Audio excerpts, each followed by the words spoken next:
to another edition of the Spyder's Web, live from the Bucs room. A lot of things to talk about, but let's get to some business at hand at this point. There will be more Spyder's Webs from this point on. I will not wait another month to do another Spyder's Web. That's ridiculous. You guys deserve more, and I'll give you more. I'm going to try to do 3 days a week. Also, keep in mind, the next coming weeks, because I am the voice of the fan, people have asked me, what is Spyder? What is that whole character? Well, I'll tell you right now what it is. I'm the voice of the fan. I'm a fan myself. I'm a fan of football, basketball, and baseball. So I'm going to let the fans have a voice. I'm going to bring some people on. They're going to talk about their divisions. So we're going to break down division by division in the NFL upcoming season. Now, let's get to this Dwight Howard thing. Again, welcome to the Spyder's Web, live from the Bucs room. Thank you very much for tuning in to YouTube and Facebook. I'm Spyder. And the Dwight Howard deal is finally done. And you know what my nickname for this guy has been all along, Dwight Coward.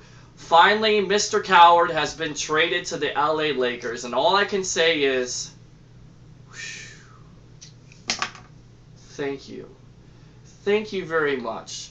Finally, the Orlando Magic did something that they needed to do a long time ago. Finally, they traded the guy that we all know and love, Mr. Dwight Howard. Thank you very much. Yes, this is a Magic tie. Because I want to tell you right now, well, I'll just be very honest with you. The guys that they got back in this trade it's just not going to make the Magic contenders. They're just not. And let me break down the trade real quick after I said my NBA prayer. The Lakers get Dwight Howard, and Dwight Howard, he's probably the best big man in the league. The guy can block shots. He's a double-double guy. He's going to make the Lakers a supremely talented team. Right now, the Lakers, at this point, have to be your favorite to win an NBA championship. They just have to. I mean, with Howard in the middle, with Kobe Bryant, with Steve Nash playing point guard, with Nash being so good at being able to pick and roll with Howard, it just makes sense. It's a great trade for the Lakers. They did a good job with that. In that trade, the Lakers traded Andrew Bynum to the Philadelphia 76ers. Now, Andrew Bynum can be considered the second best big man in the league at this point. If he can stay healthy, and that's a big if for Bynum, because he's had knee problems, multiple knee problems, we'll see what happens with the 76ers. They're a good, young defensive team. Doug Collins did a very good job with them last year, and I think he solidifies that center position. The problem with the trade is they traded away their superstar in Andre Iguodala to the Nuggets in this deal. They had a problem with scoring last year where you get rid of one of your scorers. So there's a good and there's a bad side about it. And speaking bad, the Magic get Aaron Aflalo, who's okay, 14-point scorer, wing player. Al Harrington, big man, pretty good, not bad. And a couple other young players, and they get 3 first-round picks. Now, before you get excited about the 3 first-round picks, they are protected. And what that basically means, folks, is that if, say, one of these teams does tank and does go to the lottery, the Magic will not get that pick. They will not. So basically what you're looking at this point is all these teams kind of improve themselves, and the Magic kind of took a step back. And they were going to. Okay, let's face it. As a Magic fan, which I am, and there's probably Magic fans watching this right now, the Magic, to me, they were in a no-win situation. Dwight Howard made this difficult from the outset. He wanted to be traded to the Brooklyn Nets. The Magic didn't like that deal. And that deal wasn't going to accommodate them any better than what they got here. Honestly, Brook Lopez, I mean, come on. Is he one of the best big men in the league? Not by a long shot. He has injury troubles. He's a rebounder, but basically, to me, he's a stiff. The 3 first-round picks that we're going to supposedly get from the Nets or from other teams, we're going to be in the high 20s anyway, so you basically got the same deal. The problem with this deal is, if you look at it, the 76ers take on Jason Richardson, which is one of those things the Magic wanted to do. They wanted to get rid of one of those bad contracts. They wanted to get rid of a lot of the bad contracts, and Hito Turkoglu and Jason Richardson and Chris Duhon, because Otis Smith went crazy to make Mr. Howard happy by trying to surround him with players to win a championship. So you see what the Magic are kind of doing. Rob Hennigan was in a no-win situation. He went to LA a couple weeks ago to talk to Howard, maybe talk him back into going back to the Magic, but Howard wanted no part of it, and that's fine. That's fine. His fate is sealed and delivered at this point, because now he's going to go to the Lakers. He's going to make that team better, and the Magic, it's going to take them a while. Now, here's the positive with the Magic. Maybe Afalo does work out and play decent. He's a decent player. Again, Al Harrington, but these guys are not superstars. The positive thing is the general manager is from Oklahoma City. So basically what he's trying to do is build this team into the image of Oklahoma City and San Antonio. Now think about this for a minute. Oklahoma City, their picks, their top players, James Harden, Kevin Durant, Russell Westbrook, all first-round picks. So the Magic want to get young, but it's going to take them time. And it's really hard to kind of sell this idea of what the Magic are doing. It really is. I mean, you're going to go young, you're going to get picks. It's going to be a lot of losing. The positive point is maybe, just maybe, you can get David Stern to rig another draft lottery so the Magic can win rights to the first overall pick. Maybe. It may take 2 years for David Stern to rig this, but hopefully the Magic, it turns out good for them. At this point, as a Magic fan, as an NBA basketball fan in the age of the AAU basketball teams, and if you're a basketball fan, you know what AAU means. It means all these superstars playing together, and that's what it's become. The rich get richer. The Lakers, again, are a championship contender with this trade. They can give the Heat, they can give Oklahoma City. The good thing with the Magic trade is they get rid of a malcontent like Dwight Howard, who they've gone back and forth with. He was first going to stay here, and then he wants to be traded to Brooklyn, and then he wants to do all this other stuff. They finally get rid of a guy like Dwight Howard. So good riddance, good for the Magic. Not necessarily the best trade for them at this point. So we'll see how it works out. We'll see. And I'll take a drink, to the Magic fans and to the people that are disappointed and depressed at this point. Let me take a drink for you. Now take a deep breath, because everything is going to be okay. All right, the Magic are probably not going to win 50 or 60 games this year. They're probably not going to make the playoffs. It's probably going to be about 5 years down the road until you make the playoffs again. But the positive thing is you get something for Howard, because if you didn't, you would have this malcontent diva superstar on your team, and he probably would have ruined the chemistry on the team anyway. And then if you would have gone in free agency, you would have got nothing for him. So at least you got something at this point. We'll see how it works out. There may be other players in this trade, but right now, this has been the reported trade. Again, the breaking news of the night on the Spyder's web: Dwight Howard gets traded to the Lakers. The Magic get Aaron Afalo, Al Harrington, Mo Harkless, and Nikola Vucevic, if I pronounced that correctly. The 76ers get Andrew Bynum and Jason Richardson, and the Nuggets get Andre Iguodala. So you tell me what you think out there, fans. If you're an NBA fan, if you're a Laker fan, are you excited that the Lakers got Dwight Howard? Do you think that now you guys are championship contenders? I think you guys are. I think all these teams improve besides the Magic. And if you're a Magic fan, tell me, how many years do you think it's going to take the Magic to go to the playoffs again? I don't know. Like I said, I'm wearing the tie for moral support at this point, so everybody can just calm down and take a deep breath. Now, to close this thing out on Dwight Howard, first of all, I just want to say something. Dwight Howard is extremely talented as a center. He's probably the best big man in the league. I've said this. It seems like I've said it over and over again. I'm not going to deny the talent.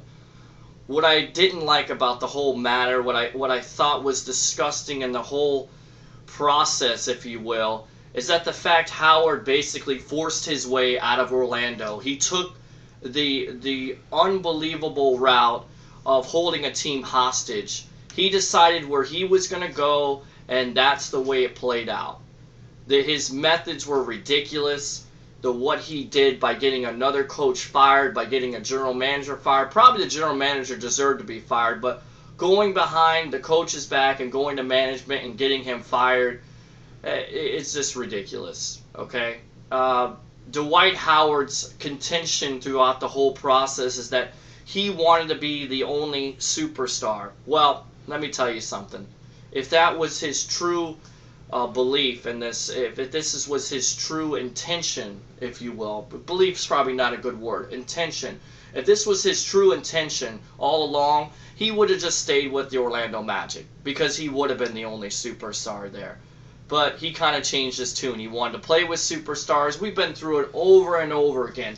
The point is, Dwight Howard could have made his own legacy with the Orlando Magic and chose to soil his reputation by doing the things that he did to force his way out of Orlando.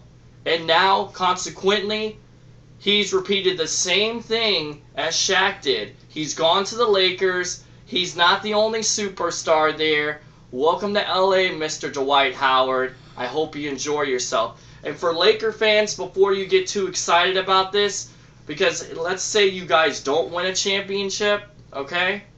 Dwight Howard's a free agent. He hasn't signed an extension with LA yet. So there's talk that he's just going to give the Lakers a test drive at this point. He may be gone next year in free agency. Just something to think about a little bit. Now, let's move on to the Bucs. And the Buccaneers made some moves here the last couple weeks I really didn't get a chance to talk about, but finally we can say football season is upon us. Yes, I know it's preseason, and yes, probably these games mean nothing at all to you because the first couple of quarters are you can watch these first quarters, but the rest of the game is the second and third stringers watching young players, so there's really nothing you can get out of these preseason games at this point. But the Buccaneers make some big moves that I didn't get a chance to talk about. They trade Brian Price to the Chicago Bears, who Price was a second-round pick. Get an undisclosed draft pick from the Chicago Bears, which was a shock. And they cut Desmond Briscoe. Now, the Price move makes sense to me, and this is why. And then it doesn't make sense to me, and bear with me here. Price was a second-round pick. He's a part of that defensive line, but he never really lived up to the potential that the Buccaneers had for him. And he had some injury troubles. He had some problems off the field. God bless him. And he also got into a fight with Mark Barron, which basically sealed his fate. I mean, when you get in a fight with the first-round pick in your draft this year and you have a disciplined coach like Greg Schiano, he's just not going to put up with that crap. So they trade Price for basically nothing. The Bears get in return a guy that has some potential, but I think personally he's a two-down lineman who has his hamstring stuck to his pelvis. I mean, honestly, I don't think that he's ever going to live up to that potential as a second-round pick. And it's kind of sad because coming out of UCLA, he was a disruptive force. Now, Desmond Briscoe. Mr. Desmond Briscoe. Let's see here. Let's talk about Mr. Desmond Briscoe. First of all, you didn't show up to OTAs. You decided to do some type of reality show. I guess it's basketball-wise. I don't know. I haven't watched VH1 since Flavor of Love. I mean, seriously, I have not. I turn the channels sometimes. The channel guide comes on, and there it is, VH1's Basketball Wives, and there is the nickname they call him, Dirty Des, or Dirty Desmond. Well, Dirty Desmond is now gone from the Buccaneers, and this is the thing that I think you have to look at. He led the Buccaneers in touchdowns last year with 6. Okay, this trust, belief, and accountability coming out of Schiano's mouth is real. It's a new day in Tampa Bay, guys. If you mess up, if you get out of line, if you're undisciplined, if you piss off the coach, you're going bye-bye. It doesn't matter if you were a second-round pick. It doesn't matter if you led the Buccaneers in touchdown catches last year. You're going bye-bye. So Desmond Briscoe, a young talent, now he's gone to the Washington Redskins, where mostly all Bucs go to die. Tenard Jackson being one of those guys. Raheem Morris being a former coach is now in Washington. So it makes sense for the Washington Redskins to pick him up. Hopefully he makes their team. Hopefully he spends a little bit more time on the playing field instead of being a baller, if you will. Brian Price, again, I think it was a good move. This is why I think it could be a bad move for the Buccaneers, because the Buccaneers last year were last in the league. They had 23 sacks. 23! That's not going to get it done in the NFL. Two things you have to have these days in the NFL to win. You have to have a good quarterback, and you have to be able to rush the passer. And the Buccaneers couldn't do any of those things last year, especially rush the passer. So I'm wondering if Price, how much of an impact that's going to be on their line. The line is already thin.